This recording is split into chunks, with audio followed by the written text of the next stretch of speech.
કચ્છમાં અદાણી કંપનીએ દાદાગીરીની તમામ સીમા તોડી છે। કર્મચારીઓના ઘરે ઘરે જઈ સહી કરવા દબાણ કરતા હોવાના આક્ષેપ છે। ઘરે ઘરે જઈ એગ્રીમેન્ટ પર સહી કરવા દબાણ કરાઈ રહ્યું છે। રાત્રે 2 વાગે ઘરે જઈ દબાણ કરતા હોવાનો આક્ષેપ છે। જોકે દબાણના કારણે કર્મચારીઓમાં ડરનો માહોલ છે। અમારો પરિવાર હવે ક્યાં જશે તેવો તેમને ડર છે। અદાણી સિમેન્ટ કંપનીથી રેલી યોજી વિરોધ કર્યો હતો। बोलने वाला नहीं है ना कुछ कहने वाला है।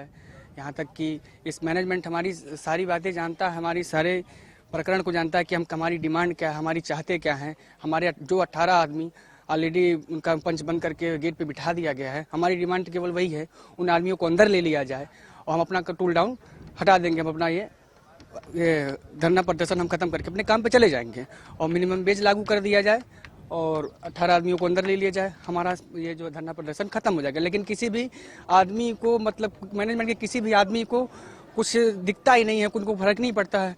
आ लोग अमारो जो मंडप जे अमे नाख्या छे एने पर तोड़ी नाखे छे, बराबर छे। एनो कहेवानुं एम छे के तमे उखाड़ी नाखो ने तमे तड़के बेसो। अमे 3 दिवसथी अमे तड़के बेठा छे, बराबर।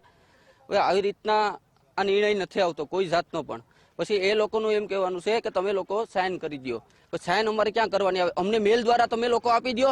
અમારો જો તમે એગ્રીમેન્ટ આપવાના છો તો અમને મેલ દ્વારા આપી દો, બરાબર છે।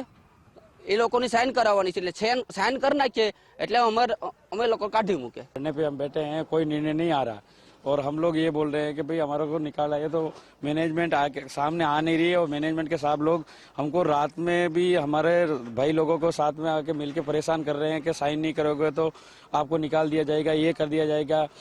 और दूसरा रात को 2-1:30 बजे तक पूरे दिन यहाँ परेशान है और रात को 1:30-2 बजे तक आके रूम पे आके बोलो सिग्नेचर कर दो, ये कर दो। भाई लोग को तोड़ना चाहिए। हमारी कोई मांगे है, खाली नॉर्मल मांगे वो पूरी कर दीजिए। અમે કીધું કે અમે રાતે 10-11 વાગ્યા સુધી અમને જવાબ આપશું, પણ રાતે 10-11 વાગ્યા સુધી જવાબ આપવાને બદલે તંત્ર એવો તૈયાર થયો, બી ગયો।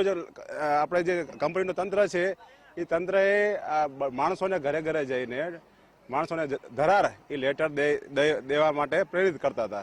અને જે ન માનતા હતા, જેને કોઈ બીક હતી, એને ક્યાંક સાઈડમાં લઈ જાય, એવી જગ્યાઓ લઈ જાય જ્યાં કોઈ જોવે નહીં। રાતે 2 વાગ્યા સુધી લઈ જવાનું શું કારણ હોઈ શકે સાહેબ?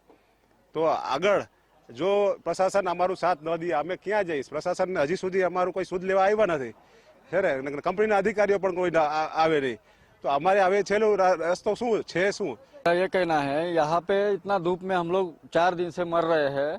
यहाँ पे पूछने नहीं आ रहे कोई भी साहब लोग। वहाँ रात में 2-2 बजे उन लोग को परेशान करा जा रहा है सब आदमियों को। ये कौन सा न्याय है? हम लोग दिन भर यहाँ मर रहे हैं धूप में। वहाँ पे आके उन लोग हम लोग को परेशान कर रहा है।